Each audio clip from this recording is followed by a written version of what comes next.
Start the clock. Hello kitties, Dr. Freedom with you. Time for some Doctor Who news.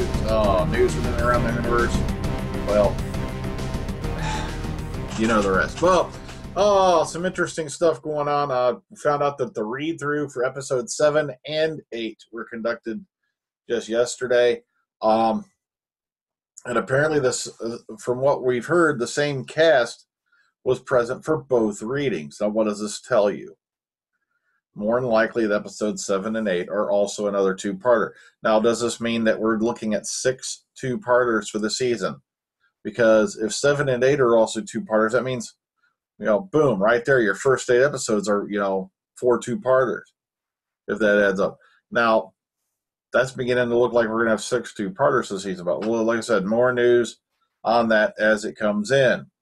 Now, we do know they were back. They had a filming crew out at Forest Far. Now, people are like, well, wait a minute. Forest Far, that name sounds familiar. Well, it should be, because it was used for Torchwood Day 1, 2006, The Last Sontaran, which was, I believe, a Sarah Jane adventure back in 2008, The Bells of St. John in 2012, Robot of Sherwood, also back in 2014.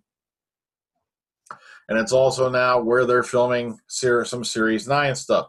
So, interesting stuff going on, and we're going to go a little bit more into the stuff that read through here in a second, okay? But let's take a look at the pictures. Let's take a look at the pictures. All right. Now, these were drifting around both Twitter and one popped up on one up on Instagram. But, all right, here we go. Okay. Some interesting period costumes here. Check out the masks. Makes me wonder, what are they up to? Okay. Horsies. All right, that first one was the one off Instagram. That's similar. Okay. Obviously, some form of coach. And oh, look here. Are we talking highwaymen here? Is that a possibility? Because, it would fit, given what we're seeing. And, of course, there's a coach loaded up on a truck. Nice little background shot here. And, of course, we've seen that before. That's where this ends off. That's that one that they put out on Instagram saying, how'd you like to be at that particular, sitting in one of those seats? Because apparently that's probably where they screen the dailies at. All right, so we're back in Forest Far. Plus, we got some more stuff coming up here. We do know that Jemma Redgrave's back for episode 7 and 8. She was there for both readings. She even says it in the video present. But let's go ahead and get into the news. We'll get to that in just a moment. All right. So first up on the docket tonight. All right. Sorry about that. I clicked on the wrong thing. Okay. First up on the docket tonight. And away we go. Mark Gatiss. Doctor Who's my first love, my last, my everything. He played Peter Mendelsohn, was in Wolf Hall, Crow created Sherlock, starred in and wrote Doctor Who, and will be in the vote on election night. The everyman actor says he's a politics junkie who's desperate to save the BBC.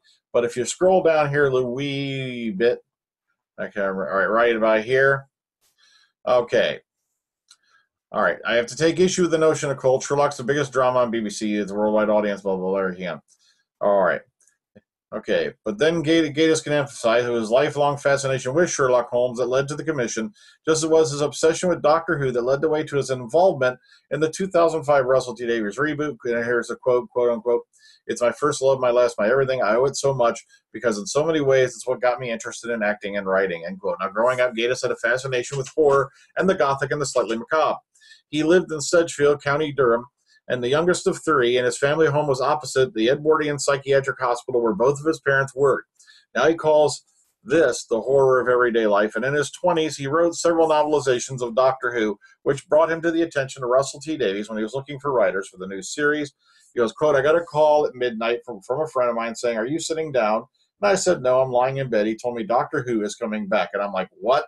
And he goes, a few days later, he got a call from Davies and ended up writing an episode that's set in Victorian Cardiff at a seance held by Charles Dickens. It was Christmas 2004, the best present I got, end quote.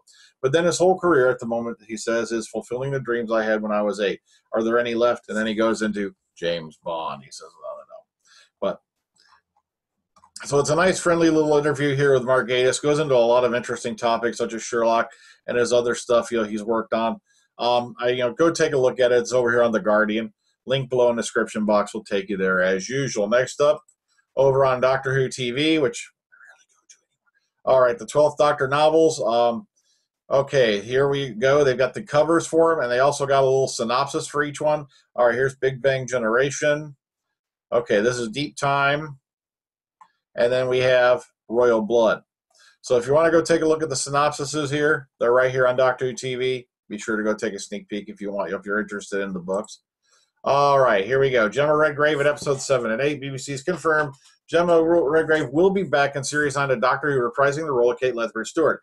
A video was released by the corporation. I love how they spell corporation with an E. Reveals that the Brigadier's daughter will return in episode 7 and 8 of the upcoming series, which will begin filming shortly in Cardiff. Now, it could be that stuff they're seeing out there is wrapping up for 6. I don't know. But and 4 is far, but we'll find out, won't we, later on? Okay. Okay, character, of course, was first seen in 2012, The Power of Three, before appearing in Day of the Doctor and Death in Heaven. It's a nice short thing. It's not even 30 seconds long, but she gives a brief little thing about her character being involved again. But like I said, keep in mind, same cast, Red, for episode 7 and 8, from what I'm being told. So that kind of tells me right here, more than likely, 7 and 8 is another two-parter, which is going to be very interesting if that's the case. All right. When Doctor Who got, I thought it was a goodie bag. All right. With Free Comic Book Day. All right. Saturday, of course, is Free Comic Book Day, a global event which celebrates the amazing world of comic books. The event takes place annually on the first Saturday in May, when participating comic book specialty shops around the world give away comic books absolutely free to anyone who comes into their shops. This year, Titan, publishers of the Doctor Who comic books, are offering a special edition of Doctor Who comic for free. And, of course, the special edition includes 3 all-new short stories featuring the 10th, 11th, and 12th Doctor, written and drawn, blah, blah, the rest of it. Okay, so in addition, Titan's offering a chance to win the Ultimate Doctor goodie bag. All you need to be good, in this, with a chance of winning a bag full of Doctor Who comics, including rare collectible covers, signed items, and merchandise, including San Diego Comic-Con and New York Comic-Con items, is to send a picture of yourself holding up a copy of the FCBD Doctor Who edition outside your local comic book store. That's Free Comic Book Day, if you haven't figured that out yet. So entries can be submitted via Twitter and must include Titan Comics Twitter handle @ComicsTitan. One winner and their local store will be picked after the submission deadline, which is midnight Eastern Daylight Time, I believe, on Saturday, May the 2nd, and both will receive a bundle. So one winner and their local store are going to come out of this winners if you get it. You'll need to, I love this. You'll need to follow @Comics. You'll need to follow. What the hell's going on in this day and age? Doesn't anybody type this stuff or proofread it anymore? Oh my goodness gracious, Fowler? That sounds like something that one of my, my relatives from down south. I hope you ain't following him around. Oh goodness gracious. I like following him around. He got a pretty mouth. All right, moving on. Okay. Next thing over in Cold Box, 10 things we learned from Doctor Writer Toby Woodhouse's Q&A. All right, Being Human creator Toby Woodhouse took part in a Q&A session with fans for BBC America on Twitter yesterday. The writer answered questions about Doctor Who and his new Cold War spy drama, The Game, which began on BBC Two last night. So if you want to go check these out, it's a nice little question and answer session. These, of course, it's being Twitter, pretty much short answers, but I'm gonna leave that for you guys to read for yourselves. All right, next up, another exciting bit of news from over on Kasterba's First Doctor Companion Chronicles box set is coming in June. That's right. Okay, if you followed the Big Finish coverage here, you'll no doubt seen his laments about the end of the Companion Chronicles line of audio adventures. This set has come in time to reignite, if only briefly, his passion for the series, and I'm speaking about the author, which is Nick Kitchen. Let's see. First Doctor Companion Chronicles box set features a brand new quartet of stories read by Caroline Ford, Maureen O'Brien, and Peter Purvis, accompanied by another voice actor. And here's a list of the stories in the set. All right, The Sleeping Blood, The Unwinding World, The Founding Fathers, and The Locked Room. And these are pretty good. Even for the older stories, which I generally, like I said, I haven't had a chance to watch a whole lot of Troughton and Hartnell. I'd say there's not a lot of it left, considering a lot of the missing stuff, especially in the Troughton era. But I've been meaning to go back. Like I said, I do see. I remember watching Unearthly Child a number of times, Dalek Invasion of Earth. I have listened to a bunch of the First Doctor Companion Chronicles, and they're always pretty good. So This sounds like something you might want to go snag your hands on. Okay, First Companion Chronicles box set is up for release in June, but is available to pre-order now. There's a link right here if you want to go click on it. All right, so like I said, who's the extra voice actor? I wonder. I'm gonna have to look that up now. And another voice actor. I wonder who the other voice actor is. I have to look that up now. I wonder who else they got reading this. I wonder why they don't name them. Okay. All right, so interesting stuff right there, and that's all I got for tonight. Like I said, unfortunately, I have to work Saturday, which sucks. And it's always in the warmer months of the year they do this. It's like, come on, we had a whole collapsing, stinking winter full of snow, bad weather, when I really wouldn't have given a crap to be in a nice, warm, temperature-controlled climate, sitting there, working, rather be there than out in the snow. But no. The weather gets nice out. Get over there and work. Oh, well. Okay, remember Omega Files. Tomorrow will, of course, be Village of the Damned. It sounds like it's going to be an interesting cast.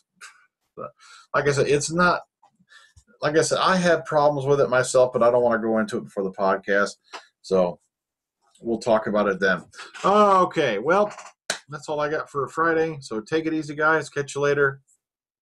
Have a good one. See you on the flip side.